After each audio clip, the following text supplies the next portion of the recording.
Hey everybody, Al Puglisi Trains. In my ongoing apprentice series, we have another O-scale build for a client out on the West Coast.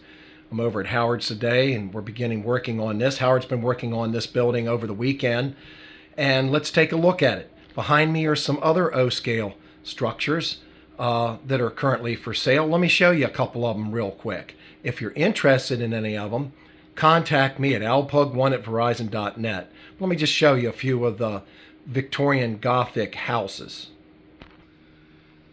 Here's one. It's a O-scale house. It's already been built. Howard purchased this back from a particular person that is no longer in the hobby.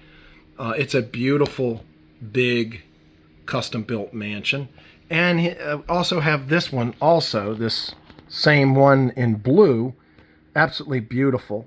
These are actually ready to go, built, and have not been sold to anybody. So if you're interested in getting a price on some of these big, beautiful O-scale mansions, you can contact us at alpug1@verizon.net. And then finally, we have a smaller one over here I'll show you.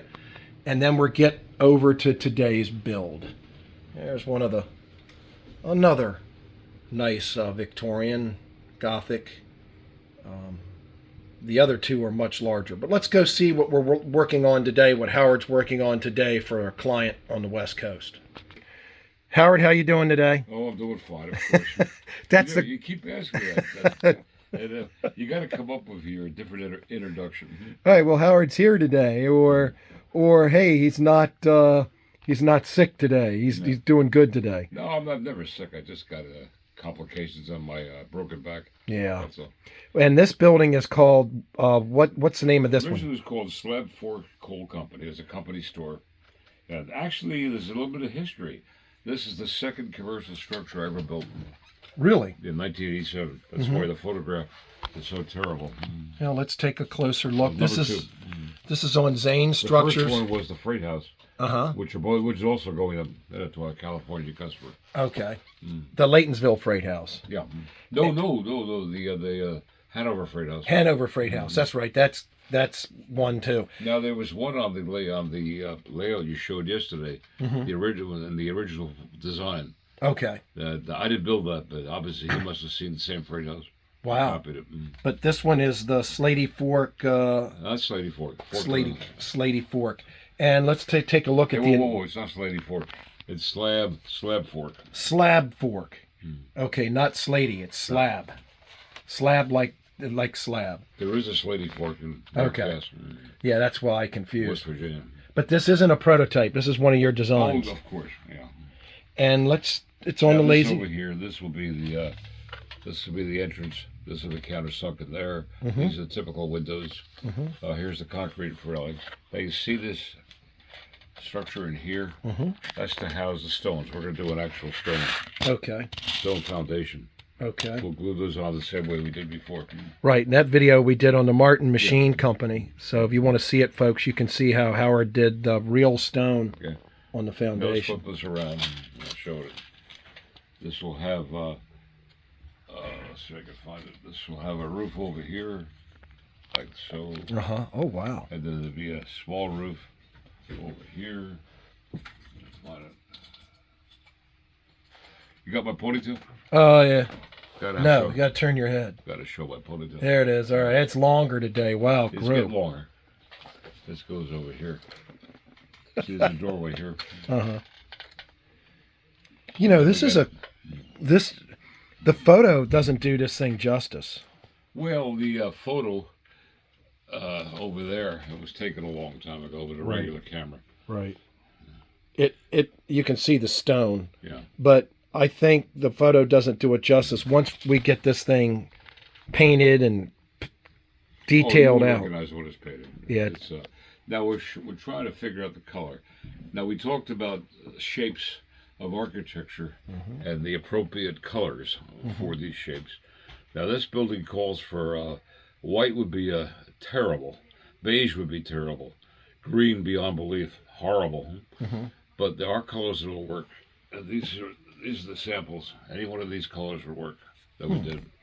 I like the dark brown, but it's almost like black. Mm-hmm. So I'm kind of leaning towards this, a red brown. Oh, wow. Which Yeah. is what we use. That's needle brown. Mm-hmm. Tamaya. From Tamaya. Wow. With white trim. So all these browns would look good with white windows. Would be fun. It's just a matter of we're the artists, so we have to figure out what is best. That's off the chart. That's no good. Right.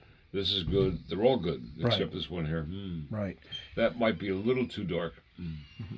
And the color for the roof is going to be like brown, black, like an anvil gray or anvil gray or black. okay, Yeah. or black. Now we're going to have the roof that goes over here.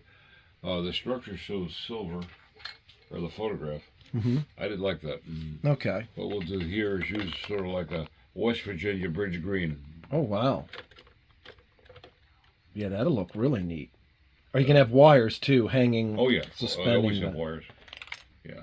It doesn't have to be slab fork coal, folks. It can be anything, you know. Well, our customer did specify that. He just said he wants slab fork. Right. So they said it could be anything. But we're going to make cutout letters on that, too. Right. And the next time we fire up the video camera on this, folks, it'll be a lot farther along in the build. As usual, we want to show you the beginning of the build. And then I'll shoot it again when we're either far along in the build or halfway on the build, depending on, how involved the structure is. Now, one thing when we do you still there? Yep. When we do a dark colored building, the weathering technique's a little bit different. So when we go to a shit on a stick. That's all right. And that's all right. That's only temporary. Yeah. Right. So you're saying the weathering's going to be a little different? On a lighter colored building, it's a lot easier to weather. The weathering, I shouldn't say easier, but the weathering looks better or more pronounced on a lighter building. Okay. On a darker building, we have to go. The weathering has to be light. Okay. Sort of like a dust cover. Okay. And corrosion. So it won't show that much weathering, but it won't have to because it'll look good. The weathering will be in the window frames, the door frames, and so forth. Oh wow! And now one thing we showed in this the photograph shows everything's white, and they want to do the entrance different color. Okay. We're not sure yet. We'll see how it looks. And the size of this, it looks to be about 24. It's about. Maybe. The ruler is. That's all right. I'll bet I'm pretty good at this. I'll bet you it's about 22 inches by probably 10 inches. That's about right. Yeah, and on a diorama will be like a 26 by 12 or something like that. And then an HO scale, so you could build it be half the size in HO scale. Well, the original was HO. Oh, was it the original in the photo? Photograph there. Wow. Well, Howard, I appreciate you taking the time to show everybody what we're working on today, or what, and you spent the weekend working on this one. Well, yeah, I did actually. It's a good start.